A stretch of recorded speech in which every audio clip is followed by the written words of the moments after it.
ያን ጉዳይ ደራን ጉዳይ ፓዊን ጉዳይ መተከልን ጉዳይ ኢንክሉዲንግ የአዲስ አበባን ጉዳይ ከክልሉ የሚኖረው እያንዳንዱ አማራን ጉዳዩ ነው እኩል ጉዳዩ ነው ሶ በራያ በኩል ያለው መስመር አይ ቲንክ የአካባቢው ማህበረሰብ ሌላው በጣም በጥንቃቄ የተመለከተው ተደጋጋሚ ክህደት እንደተፈጸመበት ስላወቀ ማህበረሰቡም አሁን የአብይ አህመድ ኃይል ያደረገ ላለው ቅስቀሳ ጆሮ እየሰጠ አይደለም አንዱ በጣም ያስፈራቸው ይሄዱ ለምን ከአካባቢው ላይ ወደ 40 ሺህ የሚጠጋ አማራ ተፈናቅሎ ቆቦ ወልዲያ መጥቶ እንዲሰፍር ቤቱን ንብረቱን አጥቶ ለማኙ ነው እንዲኖር ካደረገው በኋላ የኦህዴድ ኃይል አሁንም የጦርነት እንቅስቃሴ ሲጀመር ሙሉ በሙሉ ለቆ ነው ያፈገፈገው በመጀመሪያው ዙር ጊዜም ከፈተው ቀጠናውን አሁንም ከፈተው ሶ ሚጉንም ድሮኑንም ሜካናይዝዱንም በሙሉ ሰብስቦ ወልቃይት መተማ ሁመራ ላይ አከማቸዋለሁ ሚል ለምን መሰለ ለአማራ አዝኖ ነው አይ ከወልቃይት መሬት የራያ መሬት ቢወሰድ ይሻላል ብሎ ስሌት ሰርቶ ነው አማራው በአማራነት ልዩነት ስላለ ነው አይደለም ጉዳዩ ወልቃይት የሱዳን ኮሪደር የያዘ በመሆኑ ምክንያት ህወሓት ያን ኮሪደር ከያዘ ለ4 ኪሎ ያሰጋኛል ከሚል እሳቤ የመነጨ ብቻ አይ ህወሓትን እየተከላከለልን ነው የሚል ትርጉም የምትሰጠው እና በዚህ የምትከራከር አካል የመጨረሻ ጣፈንታን ነው ምነግርህ ብትወደውም ባትወደውም ቢዋጥልህም ባይዋጥልህም የመጨረሻ ጣፈንታ ዲያስፖራውን አብይ አህመድ ከቲፒኤልኤፍ ጋር የተደራደረ ነው ታንዛኒያ ተገናኝተዋል እንደዚህ አይነት ቦታ ተገናኝተዋል በምንልበት ጊዜ አብይ አህመድና ካድሬዎች ወጥተው በጭራሽ የሚታሰብ አይደለም ቅጥፈት ነው አልተነጋገርንም አልተደራደርንም ሲሉ ነበር ይሄ በማስ ያለው ዲያስፖራም ያንን የህወሓቶችን የአብይ አህመድን ፕሮፓጋንዳ ተቀብሎ ልክ አይደላችሁም የሚለን እኛን ነበር ይሄ የመደመር እንቅስቃሴ የምናምን እንቅስቃሴ የኖሞር እንቅስቃሴ ያለ ሲመራ የነበረው ኃይል አብይ አህመድ ሲጫወትበት እንደቆየ የገባው ወደ አገር መግባት ብሎ ጥሪ አድርጎላቸው ከገቡ በኋላ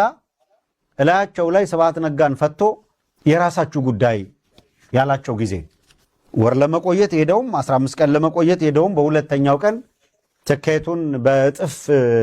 መልሶ እያሳጠረ እየጨመረ ትቶ ነው የመጣው መጨረሻ ላይ ካስተዋላችሁ በእድሜ የገፋ ሽማግሌ በዚህ እድሜያቸው እስር ቤት ሆኑ አልሆኑ እንዴት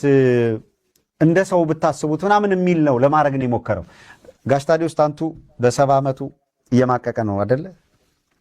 ማን ነው አይሚን በ80 ምናምን ዓመት ጋሽ ታዲዮስ ታንቱ እየማቀቀ ነው ልክ አብይ አህመድ ያንን እንደተጫወተ ሁሉ የምትፈታልኝ ከሆነ እዚህ ጋር መፍቻለኝ የምትል አካል ካለ ናና ፍታው እኔ አይደለሁም ያልኩት ጌታቸው ረዳ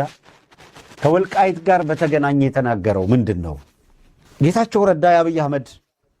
አማካሪ ነው ከቲፒኤልኤፍ አንፃር የህወሓት ኃይሎች መመታት አለባቸው ቶሎ ተኩስ ቶሎ ሂድና አስታግሳቸው ልክ አስገባቸው ያለ ነው እየቀሰቀሰ ያለው ጌታቸው ረዳ in the meantime ደግሞ ምን ያለ ነው በይፋ ከወልቃይት ጋር በተገናኘ ተስማምተናል እዛ ያለው ጊዜው አስተዳደር ይፈርሳል ያለ ነው ሶ ኦህዴድ ግን ያለ ጊዜው ብድግ ብሎ አሁን እዚህ ጋር ያለውን አስተዳደር አፈርሰዋለሁ ቢል ለራሱ ችግር ነው አይደለም አስተዳደሩ ይፍረስ ቢል ከህወሓት ጋር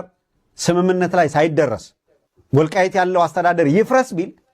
እዛ ያለ የተከዘዘብ እዛ ያለ የፋኖ መዋቅር በሙሉ ይዋጋዋል ያውቃል አማራውን ሙሉ በሙሉ ሉዝ ያረጋል በአዴን እጁ ላይ ይሟሟል ያውቀዋል ቀላል ያልሆነ የነዚህ ዝናሽ ታያቸው መዋቅር ጠላልፎ ወሳስቦ የያዘው በዚህ ነው አያችሁ ለአማራው አንገት ላይ ገመድ ያስገቡ ያሉት ምን በሚል ስለሆነ አይ የአብይ አህመድ አገዛዝ እኮ ወልቃይትን አስከብሯል ወልቃይትን አላስነካም የነዝናሽ ታያቸው መቀስቀሻ ይሄ ነው የነመላኩ አለበል የናገኘው ተሻገር መቀስቀሻ መንገድ ይሄ ነው ከላይ እስከታች ያለውን ካድሬ የሚይዙት በዛ የፋኖን መዋቅር ለመሰንጠቅ እየሞከሩ ያሉት በዛ መንገድ አመራሮቹ በተደጋጋሚ በልዩ ሁኔታ እነ ተመስገን ጥሩነህ ሆን ብለው ነው ሲሉ የነበሩት በቃ ተረስታ የኖረችው ጎንደር በለጸገች ጎንደር አንሰራራሽ ጎንደር የማንሰራሪያ ዘመን ይል የነበረው ሁሉ ከዛ የሚመነጭ ነው አየ የአብይ አህመድ መምጣት ብለሲንግ ሆኖለታል የሚል መልእክት ለማስተላለፍ ነው የሞከሩ ያሉ ካድሮቹ እንደ አይነት ስምሪት ነው የወሰዱት I'm coming to the cottage በየትኛውም ጫፍ ያለ በየትኛውም ዓለም ያለ አማራ የወልቃይትን ጉዳይ ጠለምትን ጉዳይ ራያን ጉዳይ ደራን ጉዳይ ፓዊን ጉዳይ መተከል